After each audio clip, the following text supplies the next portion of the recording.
The lifeblood of growing a real estate business is generating leads. I got some good stuff for you today. I'm going to share with you 40 distinct ways that you can generate buyer and seller leads. Oh, we got a lot to get to, so I'm going to get right to these. But before I do, the last three that I mentioned in this video are the ones that I know that if I had to start over right now, those are the ones I could do and I could generate business. Everything we're going to talk about is going to help you. But those last three, stick around, little teaser right there. Stick around to the end and I promise it's going to be worth the wait.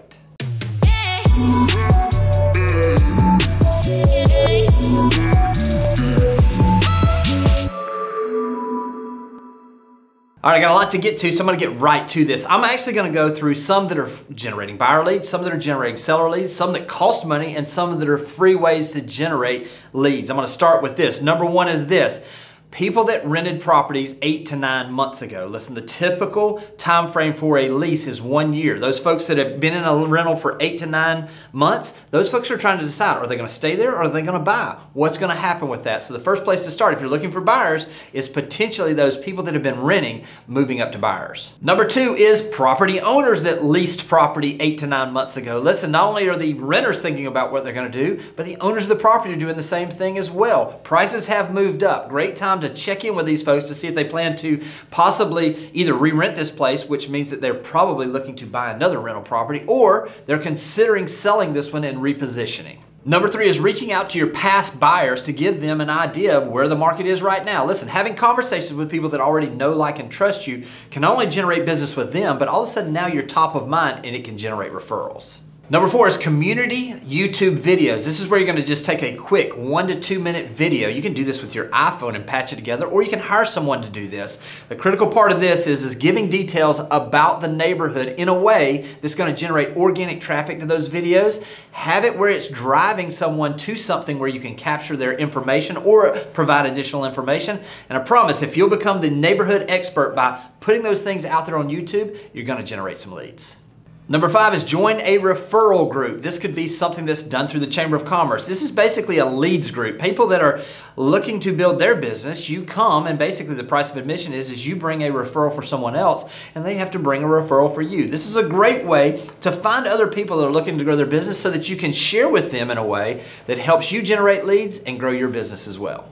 Number six, we're going to bring it back old school a little bit, door knocking. There's still nothing better than getting face-to-face with folks and offering something of value, letting them know if you're having an open house, letting them know if something came on the market, or just sharing with them what's going on in the neighborhood. If you'll get out there and you'll door knock and you'll actually spend the time being face-to-face with people, there's no doubt you're going to generate a ton of leads. Number seven, I'm going to stick with the old school kind of frame of mind right here, and we're going to talk about farming. Listen, there's nothing more fundamental in our business on how to build this business than farming a neighborhood, finding a neighborhood where you become the neighborhood's expert. What is it that you can do to find that place where you can be that expert, that person that they think of when they get ready to sell?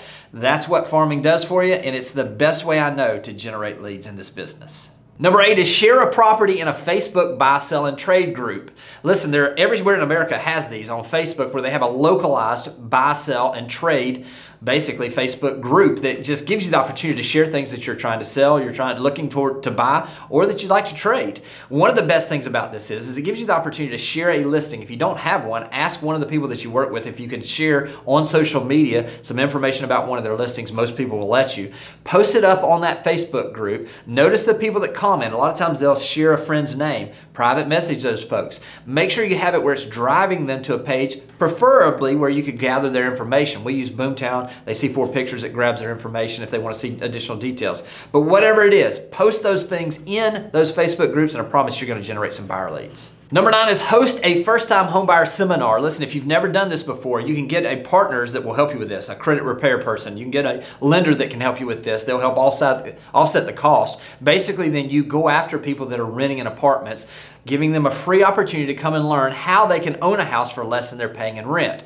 Right now, this is a great opportunity to reach out to some of these folks that have been renting for a little while, find your partnerships. It's really going to be more sweat than it is debt as far as expenses.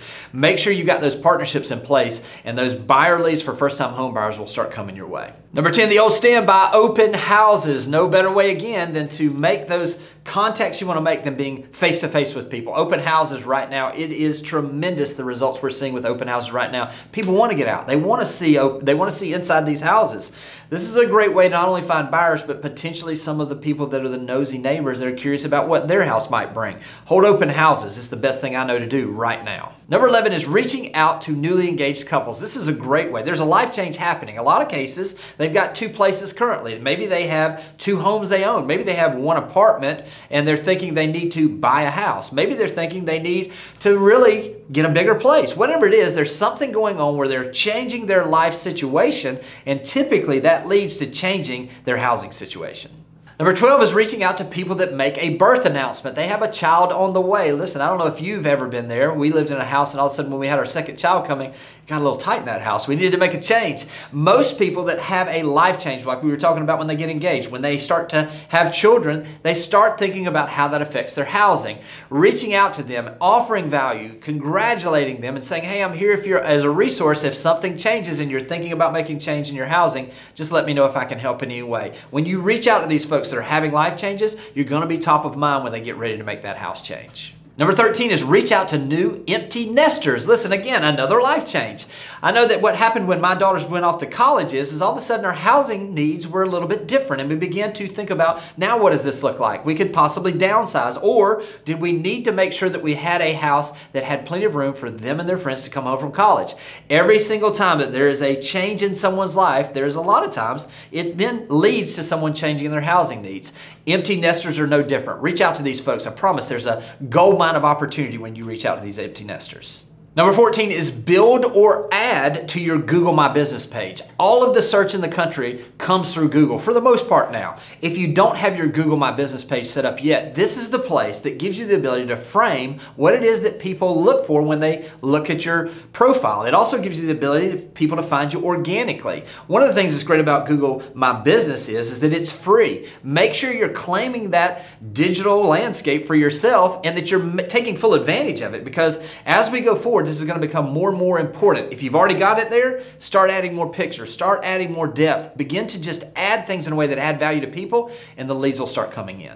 Number 15 is ask for referrals. Listen, ask and you shall receive. There's something I've heard about that. Go out there and make sure that people know how much you appreciate referrals. Post it up. When somebody gives you a referral, thank them on social media publicly. If you're out there and you don't have any referrals right now, go out on social media and say, hey, listen, please keep me in mind in case one of you thinks or hears of somebody that's thinking about buying or selling real estate. It's the biggest compliment you could give me, is entrusting me to be able to take care of your friends and family. When you do these things, when you ask, you will receive. 16, old, tried and true, expired listings. Make sure, but I'm going to put a little spin on this, 6 to 18-month-old expired listings. People that maybe are not getting the calls anymore, that their house still hasn't sold. Odds are, a lot of times, if it didn't sell, it was a couple things. Number one, it was typically overpriced. The market's moved, y'all. If we're talking about something that was listed a year ago and they were 15% overpriced, in many markets, the prices moved 20%. Not only is it where they were, it may even exceed the price they were asking for a year ago. Reach out to these folks. Nobody's calling them like they were the day they went expired. This is a great place to find some people that are thinking, they're not just thinking about selling, they've raised their hand and said, I want to sell, and now it gives you an opportunity to be their agent. Number 17 is Reels on Instagram. I don't want to go too deep on this, but I want to just say this. If you could put together short videos that are on Instagram right now, they're getting pumped out in a way that no other organic traffic is generating for us. Make sure you're pumping out those Reels on Instagram. Number 18 is LinkedIn articles. Nothing does better on LinkedIn than articles. So write an article about 5 best restaurants in your area, 5 reasons people love moving to your area, whatever it is. Hashtag these properly with the area you're in, and I promise you're going to draw some attention.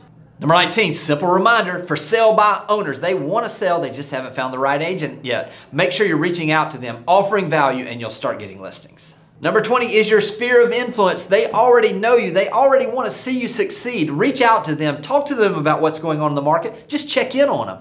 One of the best things that I've heard lately is just to say, hey, listen, this market right now is crazy. I don't know if you guys have got an updated value on your house, but know that I'm here if you ever are curious what your house might bring.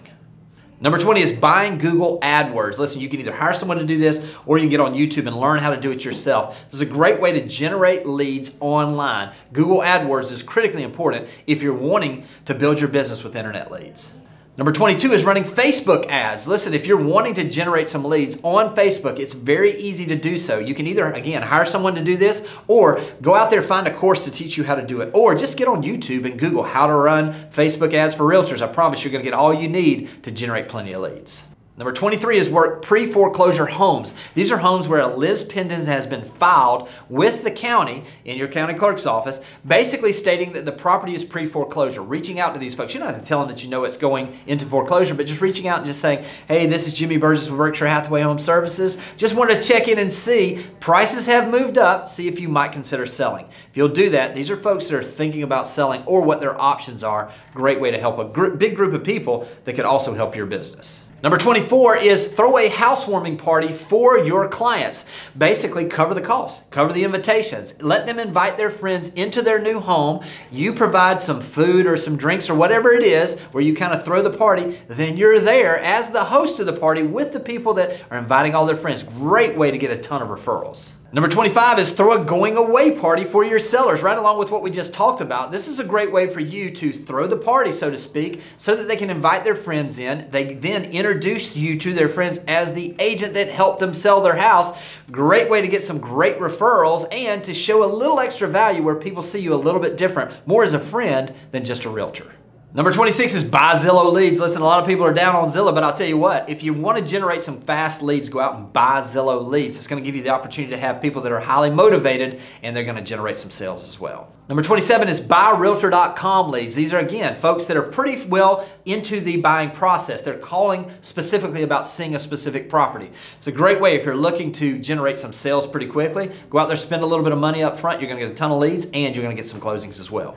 Number 28 is work divorce leads. Listen, unfortunately, when there's a divorce, again, this is a life situation, odds are there's going to be a house that's going to be sold. So this is an opportunity for you to add value at a time when people really need it. Building a relationship with a divorce attorney, watching these divorce filings in the public records, reaching out, adding value to at a time when people really need the value can give you the opportunity to not only be something that where you just generate business, but you really help people when they need some help. Number 29 is sign up to do BPOs. These are broker price opinions. A lot of times when it's pre-foreclosure properties, the banks will need to get a broker's price opinion. You can go online, you can Google this, you can find places you can do this. They'll pay you $50 to $75, depending on where you are, maybe up to $100 for doing these. It also gives you the ability to understand who's needing and potentially wanting to sell prior to the pre-foreclosure situation. So great way to not only make a little extra money, get to know the market better, but also to find those people that could really use your help. Number 30 is OPCITY. This is basically a program through Realtor.com where they will send you the folks. You don't have to pay for the leads up front and you pay a 35, 30, 40% referral fee basically. It's set up through your broker, so make sure your broker has that capability. This is a great way to get a ton of leads coming through. Also gives you the opportunity to not have the upfront expense, but basically only pay the expense as far as a referral fee when you close. Number 31 is call owners in tract built neighborhoods that are 3 to 5 years old. Listen, typically one of these national builders, when they come in, they have their sales team there. The second that all of the houses are sold, they leave. All of those homeowners are orphaned clients. Right now, those places that were built 2 to 5 years ago, they have a ton of equity. And in reality, once they start selling and those start turning over, the prices are so high, there's going to be a ton of opportunity there. Find these neighborhoods. Go out and talk to these folks about how much equity they have, and you're going to create opportunities. Number 32 is bold leads. Bold leads gives you the ability actually to find seller leads. They go out and they run the ads to find people that are curious about their home's value. Now listen, you're probably going to have to run through a lot of these, but it's a great efficient way to build a database of potential sellers that are owners of property. Gives you the ability really to add value by giving them that valuation and start building a relationship that leads to those listings. Number 33 is work probate listings. This is an opportunity for you to find people. This is what a probate listing basically is someone passes away, their estate has to be settled. When there's property in that, they name an executor for the estate. The executor has the ability to list property, to sell property, to do the things that need to be done to clear the estate. This is a great time for you to be able to add value to those people as well and to find properties that are probably going to be coming on the market in the near future. 34 is build relationship with agents in feeder markets. Offer a 30% referral, a little bit extra. Send notes to these agents that are in these feeder markets, these places where your buyers are typically coming from. Build relationships with them so that now you begin to get not only the relationship, but you get a steady flow of people that are coming into your area that people are referring to you. Number 35 is reach out to for rent by owners. When you see a posting come on where someone is renting a place and they're renting it themselves, reach out to those folks, get the details on the rental, but then ask them, hey, with the way prices have moved up, have you guys considered selling this place? And if they say no, say, great, are you guys considering buying another place? It's a great way to find people that are typically in rotation. They're either buying more or they're considering selling and repositioning. Number 36 is write articles for your local magazines. Now, there may be a local magazine or a local newspaper. Write an article about 5 reasons people love living in our area, or 5 reasons so many people are moving to our area. Doing those type of articles, then all of a sudden, because you wrote and you're a published author, so to speak, then it gives you the opportunity to be presumed as the expert in the area. Another thing that this does is every one of these publications, whether they be digital or whether they be print, they're constantly looking for fresh and new content. Be the person that provides them that content and you'll be seen as the expert in your area. Number 37 is add value in Facebook groups. And these Facebook groups specifically I'm talking about are the ones that are like living in whatever your city name is, or local information for whatever your city name is. A lot of times there are thousands of people in these. These are people asking questions. A lot of times it's people that are moving to the area. This is a place where you can really reach out to those folks, answer a ton of questions, become the resource not just for real estate. And then when you see the opportunity where someone asks a real estate related type of question, like, can you tell me what the schools are like in this area? Or whatever it may be that they may ask in these groups, private message those folks, add value to them. They'll typically do business with the first realtor they talk to. So make sure you're right on top of this and you're going to generate leads. All right, these last 3 are my favorite. Listen, if I was starting over in this business and I had to have just 3 things that I could do, these are the very 3 things I would do, and I would have complete confidence that I could build a business with them. The first one is this, number 38, old school circle prospecting. The National Association of Realtors came out with a study in a survey they did, and they found that when a house sells, the 20 houses that are the closest around that house that sold, out of those 20, 3 people will consider selling within 3 weeks. Think about this. That gives you an understanding that out of those 20 houses, 15% of those people are going to consider selling. Maybe they'll sell now, maybe they'll sell in 3 months, maybe they'll sell in 3 years, but it's a great time to reach out to these folks. Let them know about the sale, how it affected their value, and I promise if you'll do these things consistently, not only are you going to generate consistent leads for listings now, you're going to generate consistent leads and listings into the future as well. Number 39 is digital farming. I mentioned farming earlier. This is a spin on this. This is where we would actually generate an email list of all of the owners. Start with your own neighborhood, and we would begin to send them on a monthly basis an email that has a video of you talking about the sales that happened that month, things that are coming up, how the market is, short, to the point, and then a small call to action at the end that simply says, hey, I hope this is valuable to you. If you're curious about where your value is, the values have been moving. You may be surprised. I'll be glad to give you a free, no obligation update on your valuation. Just simply email me back and I'll be glad to get that taken care of for you. Digital farming costs $0 and it gets a huge impact to your business. Boy, it took us a little while to get here. Number 40 is this, unsolicited video CMAs. These are to past buyers. These are people in your farm area. This is where you're actually recording your screen and going through the comparables less than 5 minutes and giving them a range of their value without them asking for it. This is something that is huge value. People are surprised where their values are now. When you do something without them expecting it, you create raving fans. Going out and adding value in this way, which is unique, is something that I know is going to generate listings not only now, but into the future for you. All right, we just covered 40 ways to generate leads in your real estate business, but I know I just scratched the surface. There's so many other ways. I'd love to hear what's working for you. If you've got a way that I didn't mention that's working for you, drop it in the comments. We're all better together. By dropping in that comments, it's one of those situations where we help each other get better. We all get better together. Listen, I hope this has been helpful, and I'll talk to you soon. Thanks for watching the video. I specifically chose the video below for you because it builds on the one you just watched. I hope it's helpful, and I'll talk to you soon.